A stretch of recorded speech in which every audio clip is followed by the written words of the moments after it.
Hello guys, and welcome to this, the second video in my way of celebrating YouTube's Geek Week, is by playing as many games as I can in this entire week.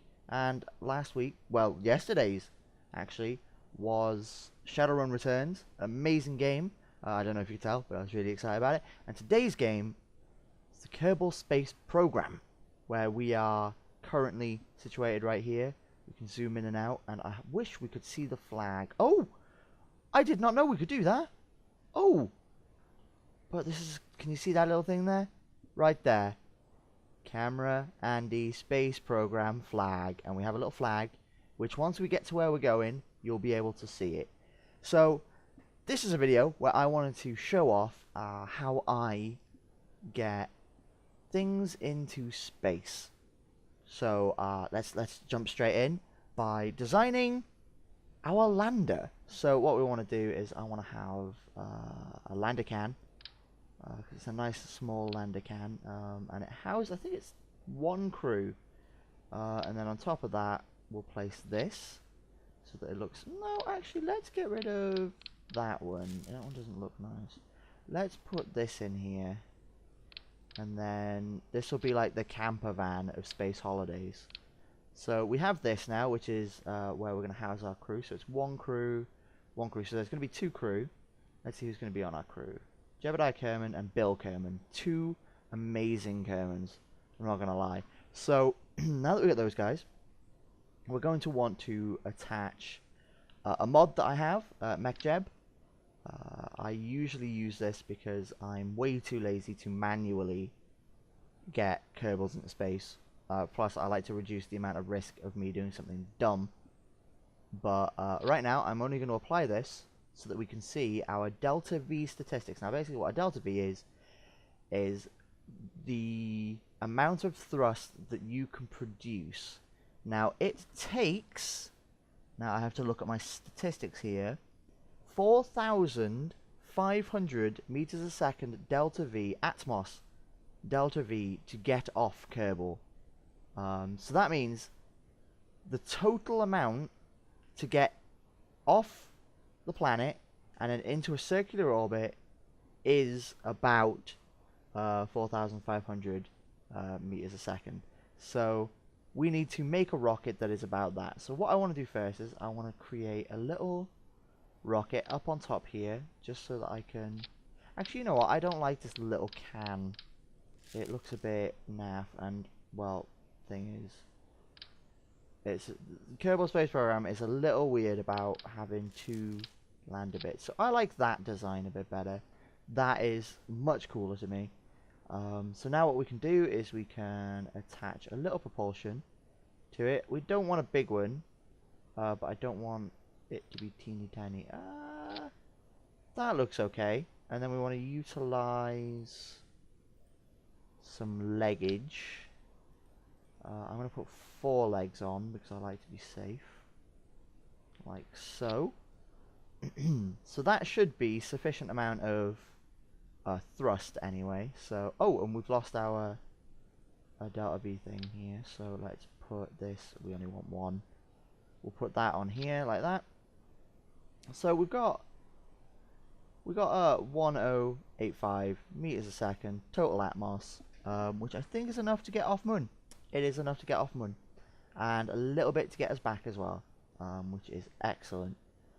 So now that we've got that, we want to create a stack decoupler.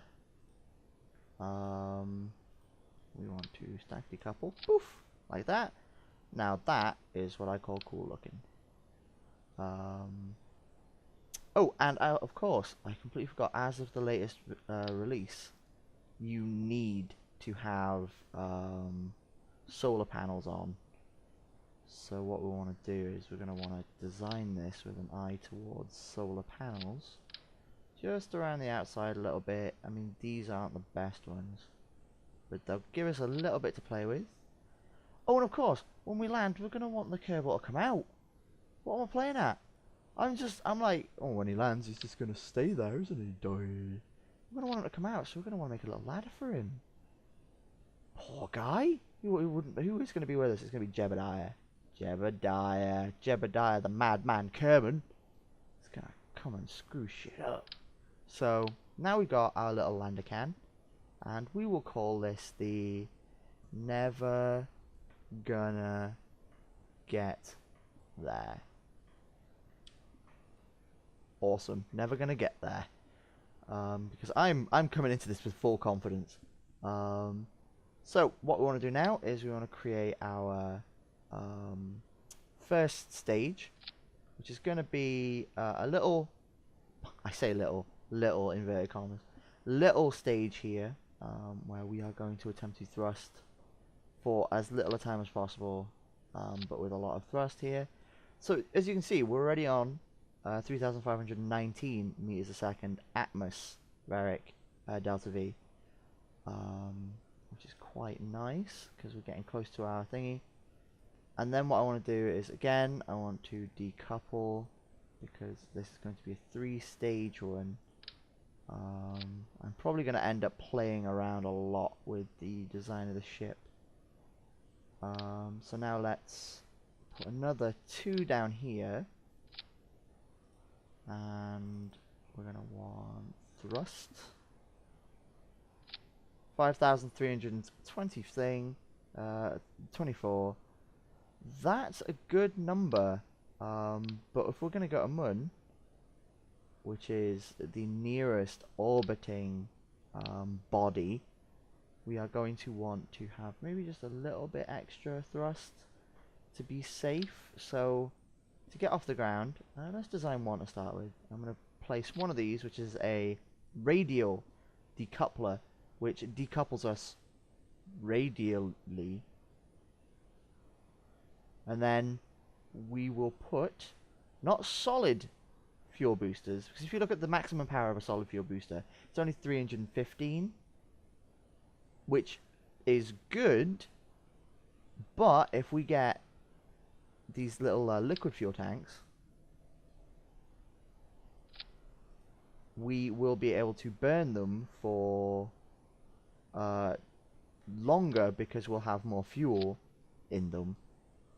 And they'll be able to burn longer because solid fuel boosters only burn for one thing until their fuel has run out and you have no control over them. Whereas these, we can control the thrust and the speed by which they're going. And as you can see here, we have a thing called TWR. TWR is a thrust weight ratio.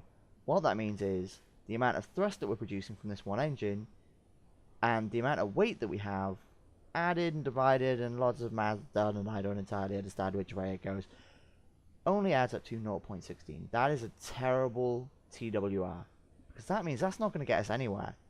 Hell, I mean, the worst bit is it's not going to get us anywhere and it's probably going to tip us over, but it's just not going to get us anywhere because we don't have enough thrust. But if I make more of these, you'll see that the thrust weight ratio will increase. So bash 98, still not enough. So I'm guessing this idea of having these might not be the best one. How about instead we'll have 2 radial decouplers, and then we will have 2 more of these big ones. So let's pop them on there, and then we'll add these big boys on there. 1.41. That's a good one. So we'll take this and we'll dump it down here. Nice one. That's good. Okay, can we get maybe one more fuel tank out of that so they burn for longer? Excellent. That's it's virgin on not good, but I think we'll be okay. Virgin on not good. Way to go on the English. And then we'll just add some aerodynamic nose cones. And then to be on the safe side, we want to add some structural stuff to this so that it won't fly or fall. Ooh. It won't fly or fall off as we're flying, and it won't shake up everything. So we got that. Now we want to do it here again, just so that we're not losing fuel or anything. We're not shaking it off or anything. And then to be double safe, I'm going to place one on the nose, because I always find adding one on the nose is a very clever idea. Because sometimes, especially with the amount of space that I have between here and here, it can sometimes start shaking left and right. Don't want that to happen. This will just stop that. So we've built that now. And now what I want to do is I want to shove an aerodynamic wing to here. And then to these two here. And what this will do is it'll just stabilize our flight up, and we should be okay. Now, to make sure that we don't fall over when we're on the landing thing, I want to switch on the weight, the center of mass, and we'll place these at the center of mass-ish. There we go. I do that because it's the best way to do it that I found. I used to put these wherever I felt like, but I found if you put it right by the center of mass, it tends to just like settle onto it. You'll see what I mean when it happens. So these two burn, this breaks off, because now what I'm doing is I'm setting up my staging. So these two will burn off, and this will break as soon as I press the spacebar to start the stage. These two will burn. When that's done, they'll break off. I want to get this middle engine started straight away, so we can just get that out of there. We'll have that started straight away, and then that started straight away. And we have 6,924 delta V. That is enough delta V to get us there, and everything has a decent amount of TWR to get us off the ground. So as you can see, it's a very rudimentary, not very nice to look at, kind of space rocket, but it's going to get us where we want to go. So let's launch this up into space. Let's launch this sucker. And we ain't going to lose no Kerbal. We ain't going to lose no Kerbal, because otherwise I'm going to have to start a rescue mission. And that's going to be taking us into the danger zone. Danger zone. We don't want to go into no danger zone. We want to stay in the not danger zone, which I call Candyland. So as you'll see in a minute, this will just settle. It'll relax into its position. And then we can start doing stuff. As you can see, MechJeb here is in the corner, and usually what I used to do is set up the ascent guidance and I'd get it to do everything automatically. Not today. Not today. I'm going to do everything manually. I say this. I'm only going to bring up my delta V stats, and I'm only going to use Smart ASS, which is basically this here will give me prograde, retrograde. I just click them and then it turns the ship into those areas. And there was one more I was only going to use, maneuver node editor. You'll see what they do in a bit, but they basically show me I can make a node and then I can just fine tune them with those nodes, so with those editors.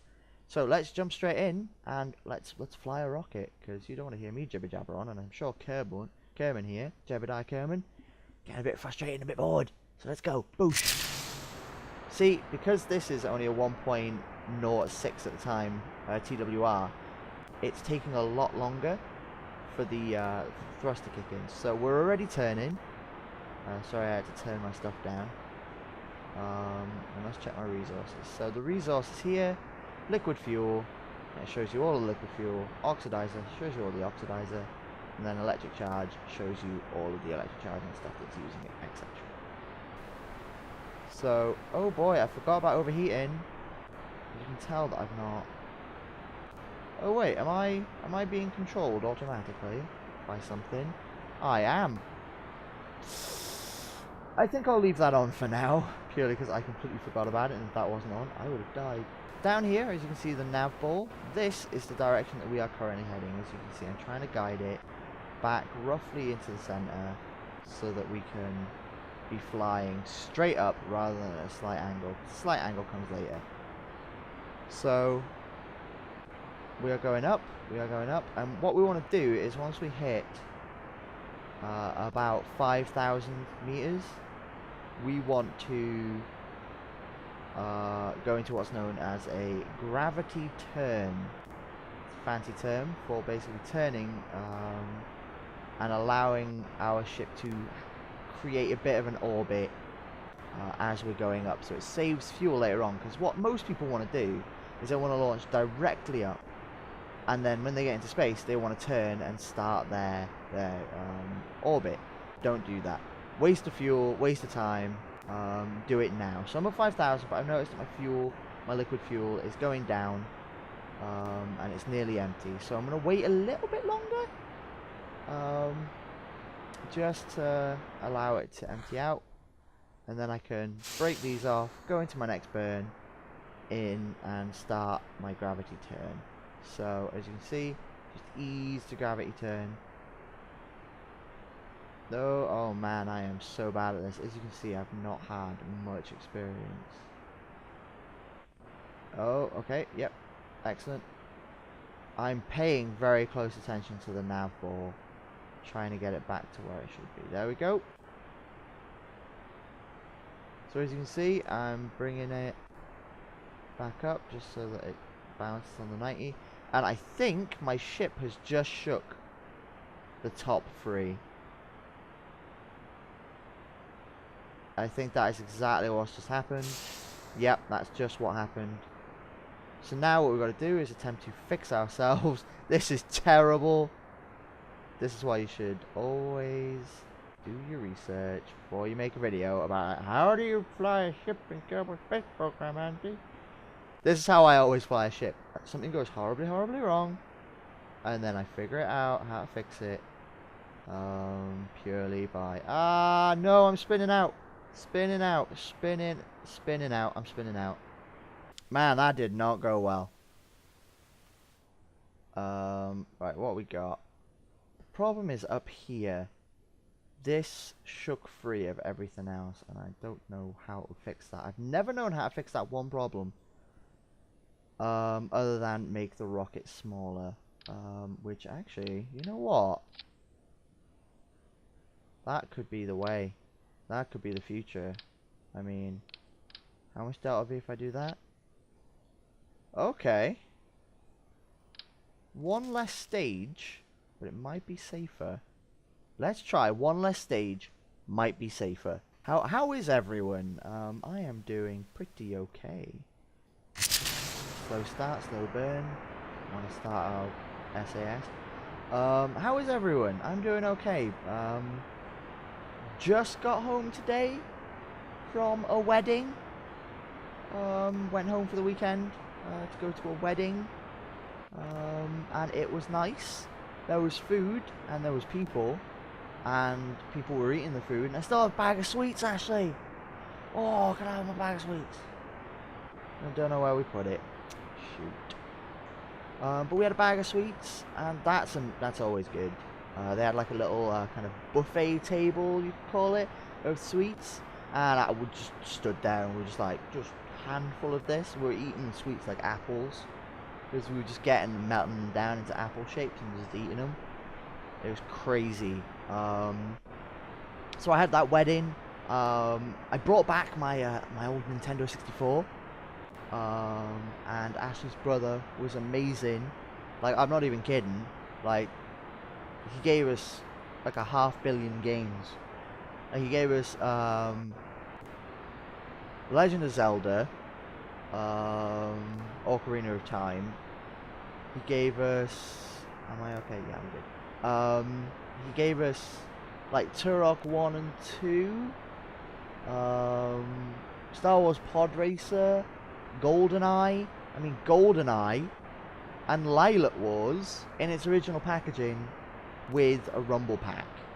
Like, I was just like, thank you so much, sir. That is mental. Like, oh, I couldn't contain myself, because those are like, they are games of my childhood. Like, we got Andy's story coming up in a second, right? He gave us Pokemon Stadium, and when I was younger, I really wanted that game.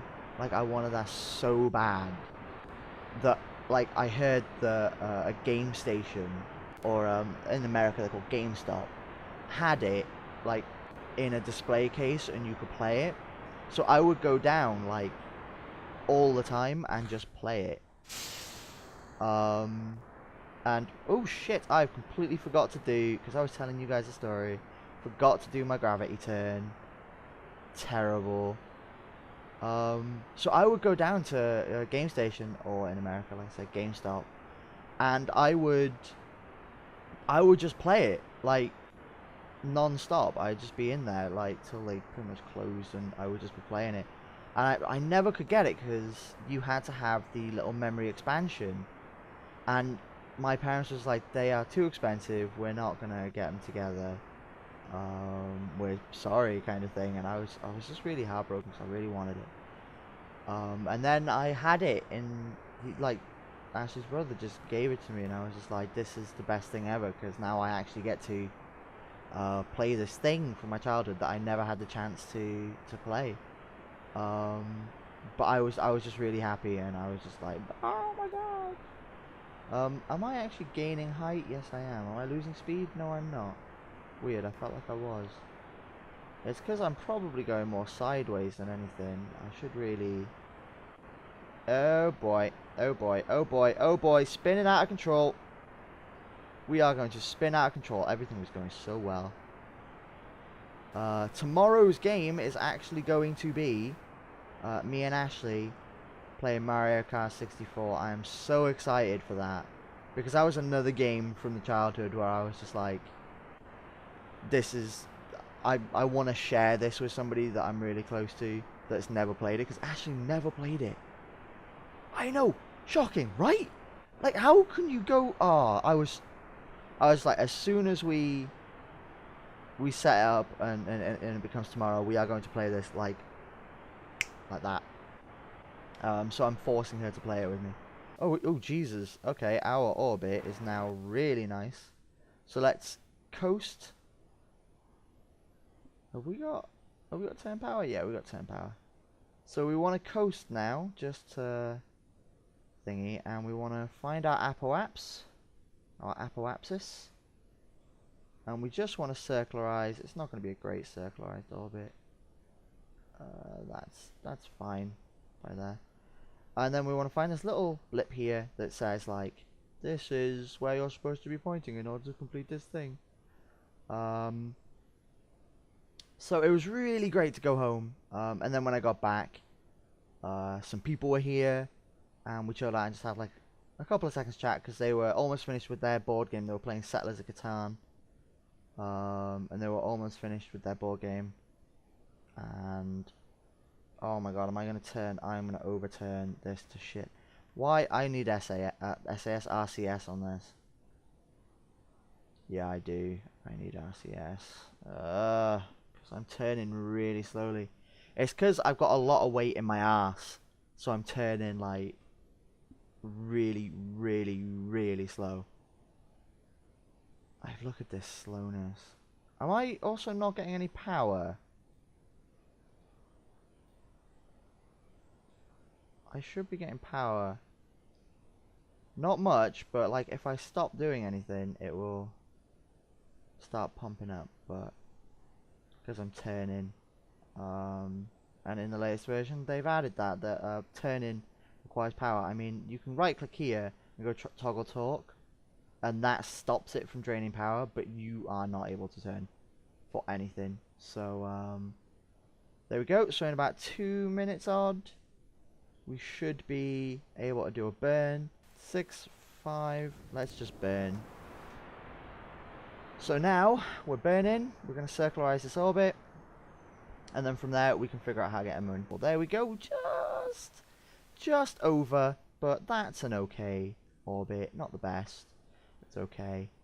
So now if we speed up, you can see that we are spinning around and we're not losing any thing. So this is the height that will be at our apoapsis, which is the highest point, and the periapsis, which is the lowest point, if I remember rightly. I can never remember my periapsis from my apoapsis.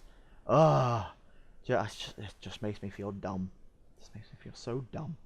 So, okay, now that we've got that, what we want to do is we want to try and figure out how to get to our first major planetary body. As you can see, if I zoom out, there's a lot to get to. The furthest out being Elu. I've never gone out of this area, aside from once when I accidentally managed to get to Duna. So what I want to do is I want to attempt to now get into an orbit with... Oh, wow! That was the quickest... Oh, wow! That was... Okay. That's never happened to me before. That was so fast. I usually have to scan around for like 20 minutes trying to find a good spot. But this here means that I'm going to come around here. I'm going to burn for however long. And then I'm going to come around this way. And then as soon as I reach here, I'm going to be into Mun's influence. I'm going to enter into Mun's influence and I'm going to be in its orbit. And I can escape its orbit and still come back around.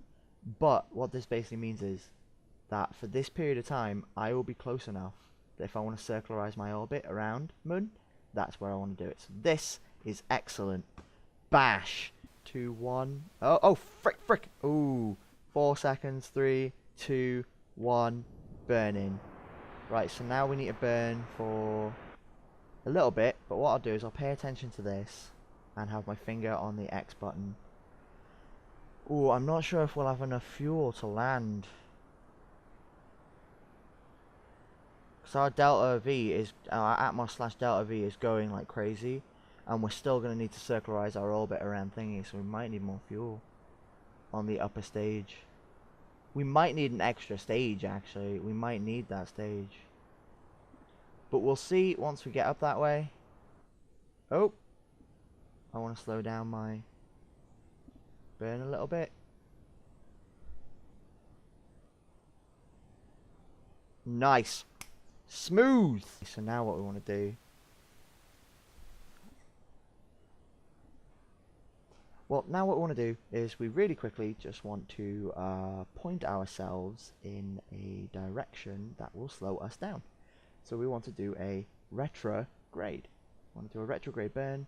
This will spin us around to our retrograde pointer. We will now adjust our orbit. Actually, let's speed up a bit because we want to get to where the periapse is. And then we can adjust maybe a little. Good. And now we want to adjust our orbit. If we can get into orbit, I'll be happy with that. And then, boom, sorted. So now what we want to do is we want to keep slowing down just a little bit. Just a little bit. Go on. We'll be there soon. Okay, we're slowing down so that we can find a good spot to land. There we go. And stop there. Good stuff, right. Speed ourselves up. Now, like I said, I've never done a landing before on my own. So this is a new experience. So what I want to do is I want to come in. We don't have much fuel, so I don't think we'll be able to do a landing. But we managed to get to Mun. So, okay. Okay, so I've seen enough people do this, but I don't think I'll be able to do it myself.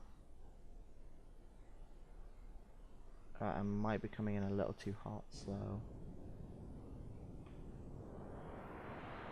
Do a super burn. Hopefully it's just really short.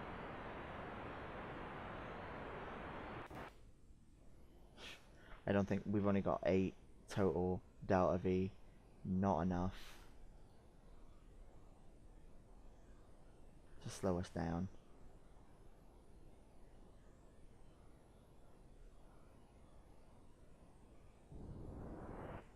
Nope. There we go. So now we're going to come in super hot.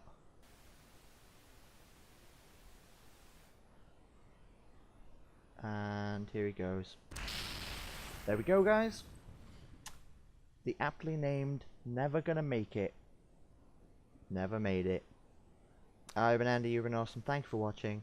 I will catch you tomorrow when Ashley and I play Mario Kart 64 for YouTube's Geek Week. I hope you have a great week. I'll catch you then. Goodbye, guys.